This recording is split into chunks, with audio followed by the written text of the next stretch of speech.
ಪ್ರೀತಿಯ ದ್ವಿತೀಯ PUC ವಿದ್ಯಾರ್ಥಿಗಳೇ ಎಲ್ಲರಿಗೂ ಕೂಡ ಮತ್ತೊಮ್ಮೆ ನಮ್ಮ ಯೂಟ್ಯೂಬ್ ಚಾನಲ್ಗೆ ಸ್ವಾಗತವನ್ನು ಕೋರುತ್ತಿದ್ದೇನೆ. ನಾನು ನಿಮ್ಮ Islam sir. Welcome back to my another informative video. ಇವತ್ತು ನಡೆದಂತಹ ಬಿಸ್ನೆಸ್ ಸ್ಟಡೀಸ್ ಕ್ವಶನ್ ಪೇಪರನ್ನು ಇಲ್ಲಿ ಅಪ್ಲೋಡನ್ನು ಮಾಡಿಕೊಡುತ್ತಿದ್ದೇನೆ. ಈ ಒಂದು ಏನಂತೀರ ದ್ವಿತೀಯ PUCಯ ಕ್ವಶನ್ ಪೇಪರು ಬಹಳ ಅಂದರೆ ಬಹಳ ಈಸಿಯಾಗಿದೆ. ನಾವು ಅಪ್ಲೋಡ್ ಮಾಡಿದಂಥ ಎಲ್ಲ ಪ್ರಶ್ನೆಗಳು ಬಂದಿದ್ವು ಸರ್. ಏಕೆಂದರೆ 3ರಿಂದ 4 ಇದೇ ವರ್ಷದ ಕ್ವಶನ್ ಪೇಪರನ್ನು ಅಪ್ಲೋಡನ್ನು ಮಾಡಿಕೊಟ್ಟಿದ್ವಿ. ವಿದ್ಯಾರ್ಥಿಗಳೇ ಬಹಳ ಹೆಲ್ಪ್ ಆಗಿದೆ. ಯಾರಿಗೆಲ್ಲ ಇನ್ನೂ ಬಿಸ್ನೆಸ್ ಸ್ಟಡೀಸ್ ಎಕ್ಸಾಮ್ ಆಗಿಲ್ವೋ ಅಂತಹ ವಿದ್ಯಾರ್ಥಿಗಳು ಈ ಒಂದು ಕ್ವಶನ್ ಪೇಪರನ್ನು ಬಳಸಿಕೊಳ್ಳಬಹುದು.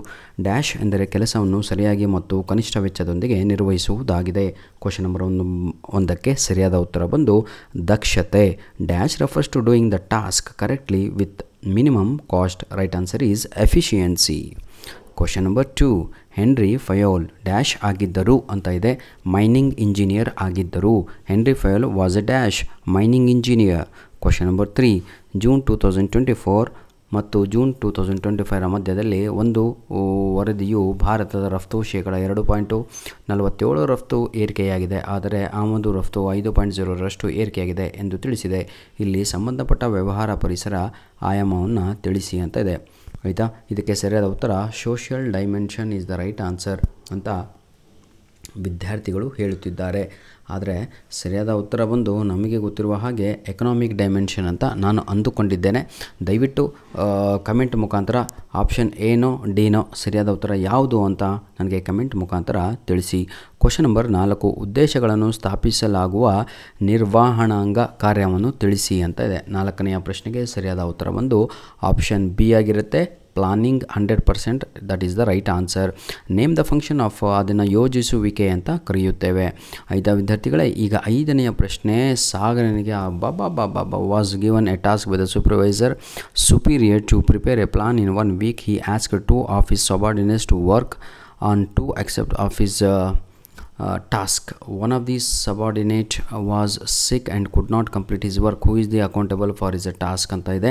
ಸರಿಯಾದ ಉತ್ತರ Sagar is accountable. Sagar is accountable ಅನ್ನುವಂಥದ್ದು ಸರಿಯಾದ ಉತ್ತರ ಆಗಿರುತ್ತೆ. 1ನೆಯ ಉತ್ತರ ಸರಿ ಎ. ಕ್ವಶನ್ ನಂಬರ್ ಮುಗೀತಲ್ಲಿಗೆ ಈಗ ಸೆಕೆಂಡ್ ಮೇನ್ ಕ್ವಶನ್ ನೋಡ್ತಾ ಹೋಗೋಣ.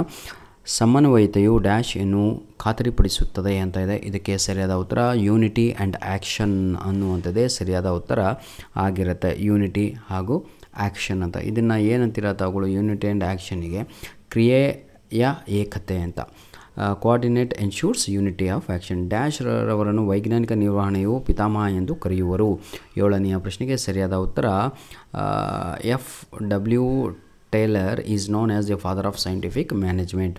Question number 8. ಡ್ಯಾಶ್ ಒಂದು ಪ್ರಕ್ರಿಯೆಯಾಗಿದ್ದು ಕಾರ್ಯಗಳನ್ನು ಗುರುತಿಸಿ ಮತ್ತು ಗುಂಪುಗೊಳಿಸುವುದು ಹಾಗೂ ಅವುಗಳೊಂದಿಗೆ ಅಧಿಕಾರ ಸಂಬಂಧಗಳನ್ನು ಸ್ಥಾಪಿಸುವುದಾಗಿದೆ. Question number 8. Right answer is organizing is the right answer.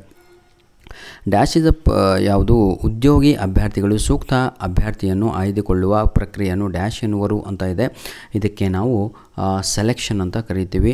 ಅಂದರೆ dash is the process of choosing among the prospective job candidate ಅಂತ ಇದೆ. ಇದನ್ನು ಆಯ್ಕೆ ಅಂತ ಕರೆಯುತ್ತಾರೆ, ಹೌದಲ್ವಾ. ನಿರ್ದೇಶನ ಎಂದರೆ ಕೆಲಸ ಮಾಡುವಲ್ಲಿ ಜನರಿಗೆ ಡ್ಯಾಶ್ ನೀಡುವುದು, ಇನ್ಸ್ಟ್ರಕ್ಷನ್ಸ್ಗಳನ್ನು ನೀಡುವುದು. ಇದು ಎಲ್ಲ ಕ್ವಶನ್ ಪೇಪರಲ್ಲೂ ಬಂದಿದ್ದೆ ಕಣ್ರಿ. Easy easy easy easy easy repeated match the following ಅನ್ನು ನೋಡೋಣ. ಕಿರಣ್ ಮಂಜುದಾರ್ ಶಾ ಇವರು ಯಾರು ಅಂತ ಹೇಳಿದರೆ ಸರಿಯಾದ ಉತ್ತರ ಬಯೋಕಾನ್ ಕಂಪನಿ. ಇದನ್ನು ಕೂಡ ನಾನು ನೆನ್ನೆ ಅಪ್ಲೋಡನ್ನು ಮಾಡಿ ಕೊಟ್ಟಿದ್ದೆ. ಪ್ಲಾನಿಂಗ್ ಯೋಜಿಸುವಿಕೆ ಈಗ ತಾನೇ ಬಂತು ಮೇಲುಗಡೆ, ಹೌದಲ್ವಾ. ಅದಕ್ಕೆ ಸರಿಯಾದ ಉತ್ತರ ಬಂದು ಪ್ರೈಮರಿ ಫಂಕ್ಷನ್ ಆಫ್ ಮ್ಯಾನೇಜ್ಮೆಂಟ್ ಅನ್ನುವಂಥದ್ದು ಸರಿಯಾದ ಉತ್ತರ. Question number C. ಅಧಿಕಾರ ಅಥಾರಿಟಿ ಅಂತ ಇದೆ. ಇದಕ್ಕೆ ಸರಿಯಾದ ಉತ್ತರ ರೈಟ್ಸ್ ಟು ಕಮ್ಯಾಂಡ್, ಆಜ್ಞೆಗಳನ್ನು ನೀಡುವ ಹಕ್ಕು. Question number 4. ಉತ್ತರದ ಇತ್ವ ಅಕೌಂಟೆಬಿಲಿಟಿ ಅಂತ ಇದೆ. 4ನೆಯ ಪ್ರಶ್ನೆಗೆ ಸರಿಯಾದ ಉತ್ತರ ಬಂದು answerable for the final outcomes option 1. ಅಂತಿಮ ಫಲಿತಾಂಶಕ್ಕೆ ಉತ್ತರಗಳನ್ನು ಹೇಳುವುದು. ಲಾಸ್ಟ್ ಒನ್ ವರ್ಗಾವಣೆ ಟ್ರಾನ್ಸ್ಫರ್ ಅಂತ ಇದೆ.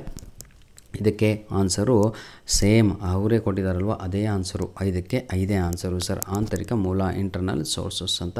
ಏನಾದರೂ ತಪ್ಪಿದ್ದಲ್ಲಿ ತಾವುಗಳು ಕಮೆಂಟ್ ಮುಖಾಂತರ ಅದನ್ನು ಖಚಿತಪಡಿಸಿ ಸರಿ ಮಾಡಿ. Answer the following questions. What is effectiveness ಅಂತ ಇದೆ.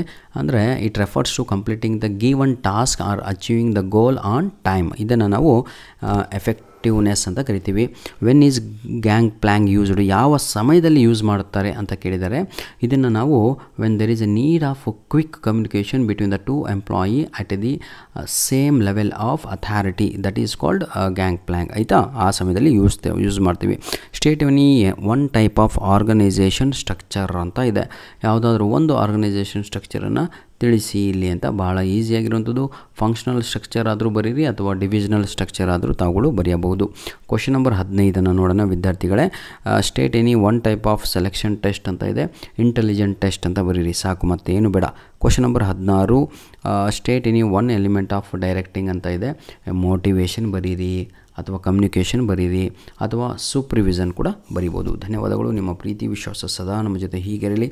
ಕನ್ನಡ ಮೀಡಿಯಮ್ ಆಗಿರ್ಬೋದು, ಇಂಗ್ಲೀಷ್ ಮೀಡಿಯಮ್ ಆಗಿರ್ಬೋದು, ಎಲ್ಲರಿಗೂ ಕೂಡ ನಮ್ಮ ಯಾವುದಿದು ಬಿಸ್ನೆಸ್ ಸ್ಟಡೀಸ್ ಕ್ವಶನ್ ಪೇಪರು ಬಹಳ ಅಂದರೆ ಬಹಳ ಇಂಪಾರ್ಟೆಂಟ್ ಆಗಿರುವಂಥ ಒಂದು ಪ್ರಶ್ನೆ ಪತ್ರಿಕೆ. ನಾವು ಹೇಳಿದಂಥ ಎಲ್ಲ ಪ್ರಶ್ನೆಗಳು, ನಾನು ಹೇಳಿದಂಥ ಅಲ್ಲ, ನಾನು ಅಪ್ಲೋಡ್ ಮಾಡಿರುವಂತಹ ಆ ಕ್ವಶನ್ ಪೇಪರಿನ ಪ್ರಶ್ನೆಗಳೇ ಇಲ್ಲಿ ಬಂದಿರೋದು ಉಂಟು. ಧನ್ಯವಾದಗಳು. ನಿಮ್ಮ ಪ್ರೀತಿ ವಿಶ್ವಾಸ ಸದಾ ನಮ್ಮ ಜೊತೆ ಹೀಗೆ ಇರಲಿ ಅಂತ ಹೇಳ್ತಾ ವಿಡಿಯೋನ ಇಲ್ಲಿಗೆ ಮುಗಿಸ್ತಾ ಇದ್ದೇನೆ. ಧನ್ಯವಾದಗಳು ವಿದ್ಯಾರ್ಥಿಗಳೇ. ಏನಾದರೂ ತೊಂದರೆ ಇದ್ದಲ್ಲಿ ಅಥವಾ ಏನಾದರೂ ಬೇಕಾದಲ್ಲಿ ತಾವುಗಳು ಕಮೆಂಟ್ ಮುಖಾಂತರ ನಮ್ಮ ಹತ್ರ ಕಮ್ಯುನಿಕೇಷನನ್ನು ಮಾಡಿಕೊಳ್ಳಬಹುದಾಗಿದೆ. ಧನ್ಯವಾದಗಳು. ದಯವಿಟ್ಟು ನಮ್ಮ ವೀಡಿಯೋಸ್ಗಳನ್ನು ನಿಮ್ಮ ಫ್ರೆಂಡ್ಸ್ಗಳಿಗೆ ಶೇರ್ ಮಾಡೋದನ್ನು ಮರೆಯಬೇಡಿ ವಿದ್ಯಾರ್ಥಿಗಳೇ. ಒಂದು ಲೈಕು ಹಾಗೂ ಕಮೆಂಟಿಗಾಗಿ ನಿಮ್ಮ ಕಾಯ್ತಾ ಇರ್ತವೆ. ಜೊತೆಗೆ ವಿದ್ಯಾರ್ಥಿಗಳೇ, ಈ ವಿಡಿಯೋದ ಡಿಸ್ಕ್ರಿಪ್ಷನ್ ಬಾಕ್ಸಲ್ಲಿ ಯಾರಿಗೆಲ್ಲ ಇಂಗ್ಲೀಷ್ ಎಕ್ಸಾಮ್ ಆಗಿಲ್ವೋ ಅವರಿಗೆ ಲಿಂಕ್ಸ್ಗಳನ್ನು ನೀಡ್ತೇನೆ, ಉಪಯೋಗಿಸ್ಕೊಳ್ಳಿ. ಧನ್ಯವಾದಗಳು. All the best. God bless you all.